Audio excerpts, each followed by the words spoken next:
So basically what you want to do is, you got your second lock ring right here. It's loose, they're separated. On the Godspeed MonoMax, they look a little different. One has these and one has this. So basically you want to separate those, lower this down. When the spring was loose, twist it until it's tight by hand. Then you're gonna raise this up so you know your starting point. Starting point is right here. And what you want to do is, we already did the same on here. They both have similar starting points. If you look at them, they're extremely close. Really similar starting points. So you want to add 2 wrench thickness of preload, which is about 10 millimeters, 1/4 of an inch, whatever. So as you can see here, we turn this ring all the way up until we tighten the spring. See, spring's not moving at all. Nothing, can't move, can't do nothing, not making any noise, not doing anything.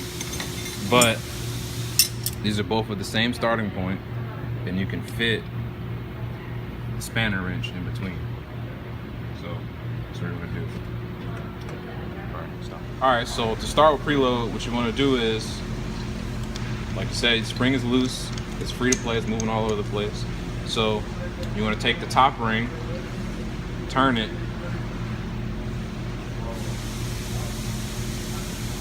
and raise it up as much as you can by hand,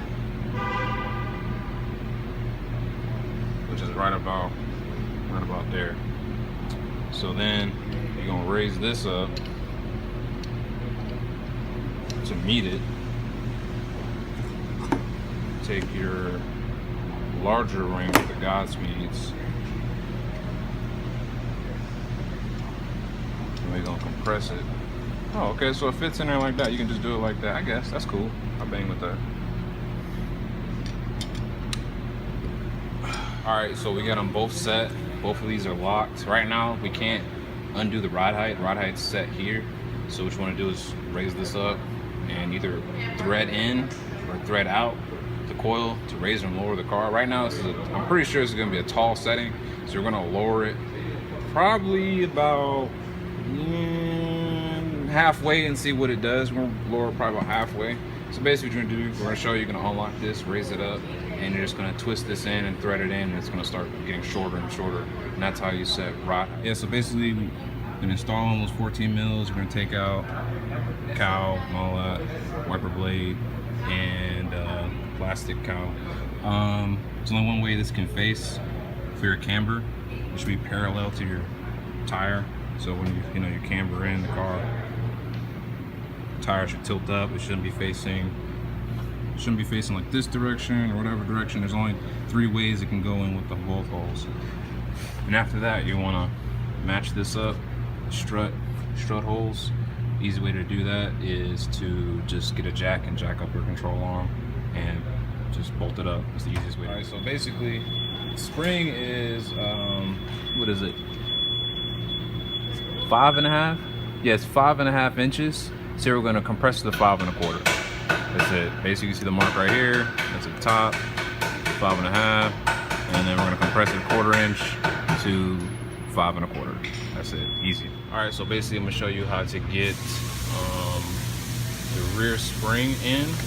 Basically, it's going to be loose like this. This whole thing comes off. So it's loose. You just take the whole assembly. This is the lower and this is the upper ring. Right here is a little bitty rubber isolator. This is the lower isolator. Put the lower isolator on the lower control arm. Put the spring on top of that.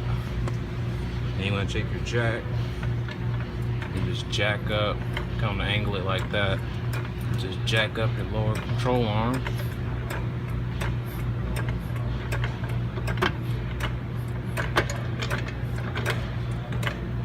Get it in there. Still loose, not in there. Still loose. About like right there. Yeah, so I'm just gonna show you guys one more time. Just take it right here. There's no preload on it, no preload at all on it right now. I can see it's level right at the half. And I'm gonna compress it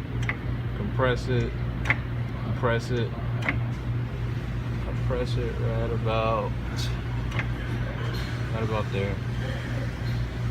So once it's loaded, you can tell it's loaded because nothing. It's not going anywhere. You spend a lot of force on it. Yeah. So it's not gonna go anywhere. What you're gonna do is you're gonna come around and you're gonna take your shock right here and you're gonna lower this. Come around this way. You're gonna lower this. You're gonna lower this to meet here so you can put your bolt through. And all you have to do, since it's already loose,